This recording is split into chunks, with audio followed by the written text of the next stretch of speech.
Welcome back to another lesson. We are going to start doing Mysql stuff now.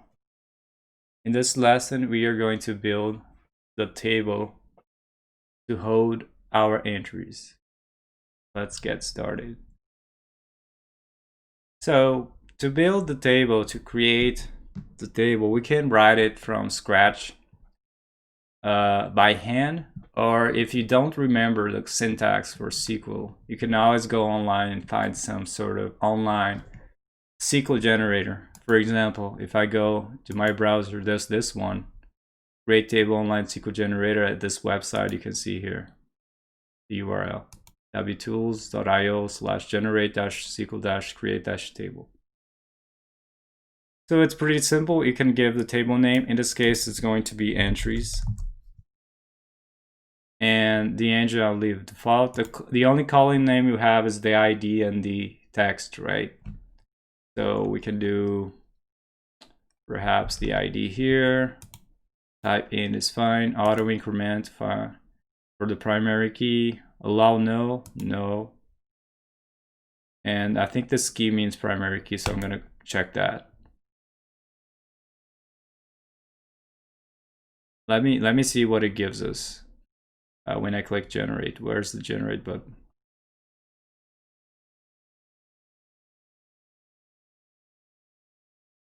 Index is generate side here. Create table entries, correct. ID is not no, auto increment, primary key ID, that's correct. So that's fine, that's going to be the primary key. Now we need the text, right? So I'm gonna click add new column. Column name is gonna be text. We can do varchar, and remember we had some limits to the length of our entry. That would be 256 characters. Allow no, we don't want to allow a blank entry, so I'm gonna uncheck that. It's not a primary key. Okay, so let's try generate. So now we have ID and we have text varchar 256 not no, so that's fine. We can copy this and we can run this statement to create the table we're gonna work on. Let me go to my terminal. I have my SQL client running right now. And I already had this table that I had created for demonstration. I'm gonna drop table entries, and I'm gonna run that statement here. I'm just gonna paste what I had. And I'm gonna do that. Now we can see if we do describe entries, semicolon, I got it, new table. If I do select star from entries, I get nothing, right? Empty set. Now we can start working with this. So let's see. Let's add some dummy entries. Let's copy the data that we have right now. Remember, we have 1, 2, 3 dummy ones. Let's go to our server.js. See this? This is what we want to eliminate right now, this array of objects. So let's do the following. Let's try, well, we could write some script to take all of these and insert programmatically. That is one way. I'm just gonna add one. I'll leave that as an exercise if you want to do it. Be able to take an array of objects in this format and generate SQL queries to insert those records. You could use the connection like we did here.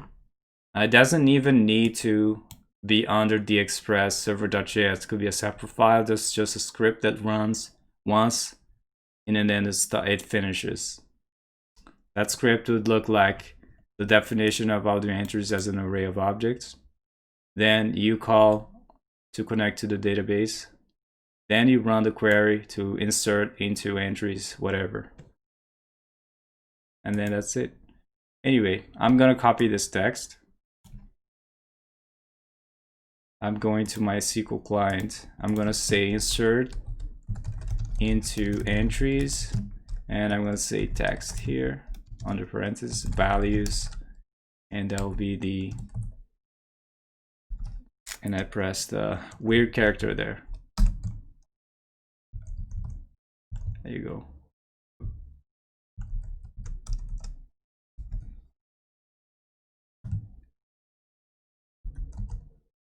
And if I do select start for entries, I got the entry here.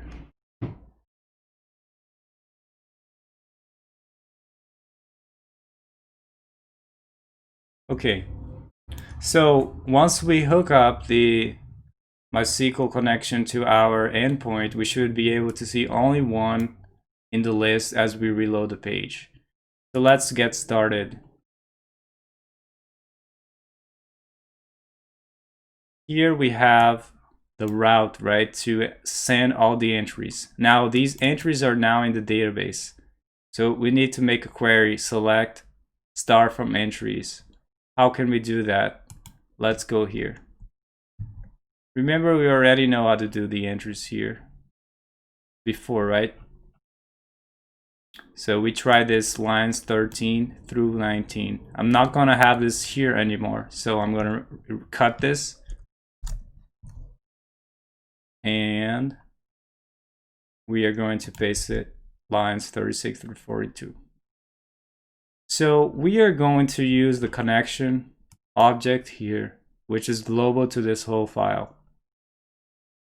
So I can access it from my endpoint. Mind you, of course, that these probably would, the way it is right now, we have everything in a single file. But in practice, we want to separate many concerns of our server into multiple files. For example, certain files for routes, certain files for the database connection configuration, certain files for the queries, and so on. But since we're just getting started, it's fine to have everything in a single file. So keep that in mind. Maybe you can think of a better way to organize your code. So we have connection.query, select start from entries. That's the query we want. Now, once this gets called, it's going to run the query. It might take some time. After that, it calls this callback function right here. In the callback function, we first check if there is an error. Well, I don't want to throw the error. That's not really a good thing to do in our case here. If there is an error with the query there, well, I can only, if we think about it, if there were no entries at all, that would be fine, right? There's no error there. So we could still send the entries here on line 44. That would not be an error. But if indeed we somehow mistype this query or whatever happened here, you have to think of a way how to mitigate that error. You probably want to log that error in some sort of error message so you can know, you can look up later for debugging purposes. As for the user side, perhaps one way you could do is just send nothing to the user, and the user is going to think, okay, there's nothing. Or you could send an explicit error. But if you do send an explicit error to the user, to the client, he's going to know something bad happened in your server. And he's probably gonna think that your service has a lower quality. So you have to weigh in your choices. Think about what kind of image you want to give to the client. For now, what I'm gonna do is I'm just gonna res.send an empty array. And I'm gonna make sure to return, otherwise all the subsequent code is gonna get executed. Actually, if I think about this, will this return be to this function? So I gotta be careful there, actually. This is gonna return from this. So be careful with the code after that. So I don't wanna have this code outside that function. So everything will continue from the callback, and there won't be anything outside. So let's try that. We have that, we got the error, send the error. Before that, I probably wanna console error and say that something bad happened, or I can just error the message or whatever. Some sort of log message.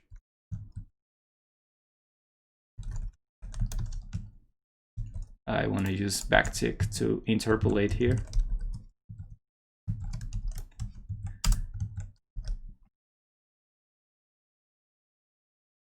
I'm going to send empty. And then if everything went well, it's going to go to line 43. Now, what we want to do, well, we're going to get some results, right? An array of rows. Remember, we had some sort of row object. We can access the properties from that. Let's console log and see. Let's see something. If I do res.send results, what's going to happen?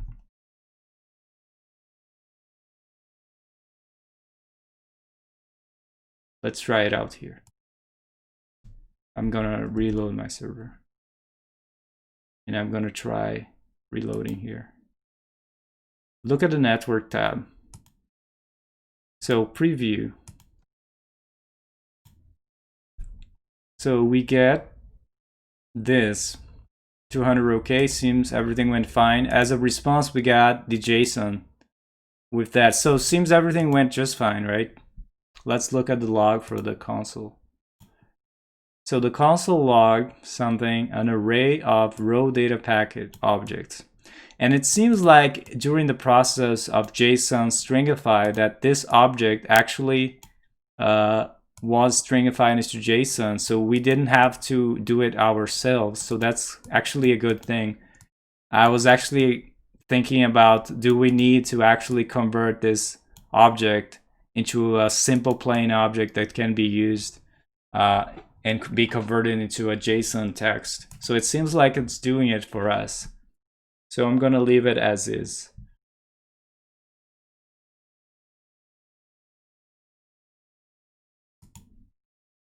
Now, if you want to test this error here, we can do so if we stop the MySQL server. Let me show you. I am going to stop MySQL server. Let me exit. I'm going to do sudo server. For my case, since I'm using Ubuntu, I can do sudo service MySQL stop. And I can stop the server, the database server. Okay, let's try the browser. You can see now that we have something going on here. Failed to fetch. Oh, what happened? So I wasn't expecting this actually. Server is listening, unhandled error. The server closed the connection.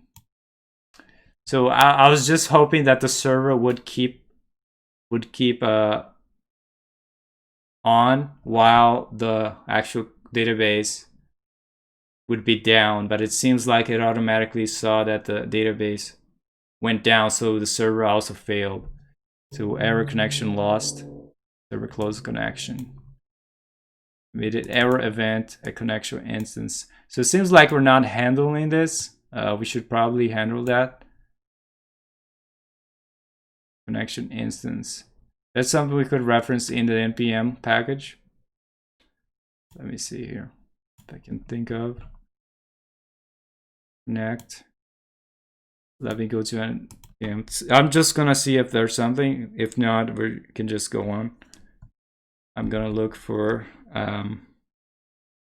error handling.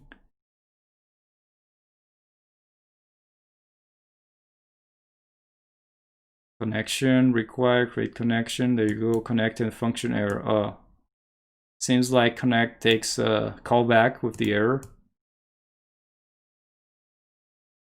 So let me see that. So if we pass a function, you can say error or error, whatever you want to call it. Console error. I'm going to do console error.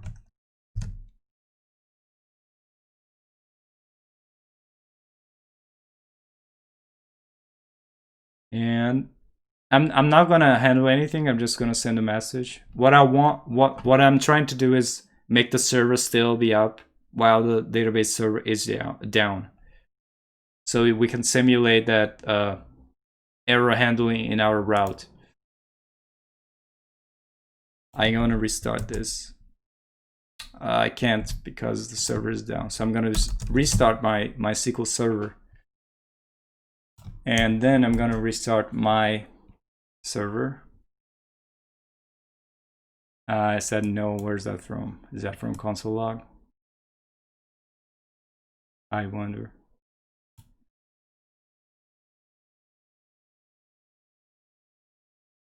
Let's see. MySQL stop.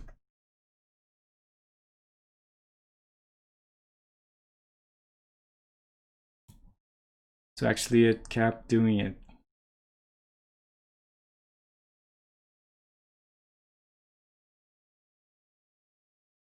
So this didn't matter. Actually, it's just called back after the connect word. Oh, I see what they're doing. They actually did a wrong connection here, and that's why it called error here. And then my error was no because there was no error. I got it. So it seems like when the connection is properly set, this error will be no. That's why it console log no. So this gets immediately called after the connection.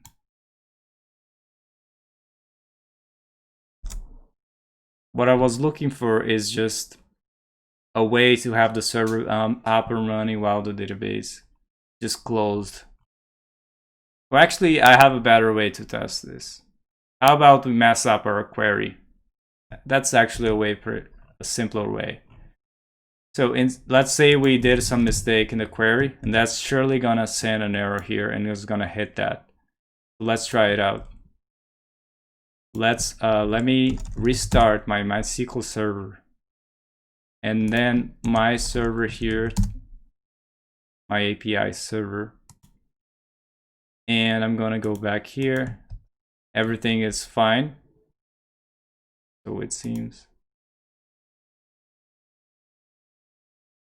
Aha, there you go. So we actually got something, right? An empty array of entries. So the client, from the client perspective, he didn't see anything wrong. He just thinks there isn't any entry. But from the server perspective, we got a console error here saying error parse error. You have an error in your SQL syntax. So that's precisely what we have. And this is great. Now, from the server perspective, we know there was a problem. We probably could have some sort of monitor to look and be warned and be alerted that something went wrong, we can fix it. And then the client later on won't even notice, right? He will notice something is missing if he was keeping track of the data. But then if we quickly fix this, he can try again and we'll get everything fine, instead of having some sort of really bad error and bad user experience. Anyway, let's fix that query, and there you have it. We tested this part, and everything's fine for our entries. So for this lesson, that's all, and I'll see you in the next one.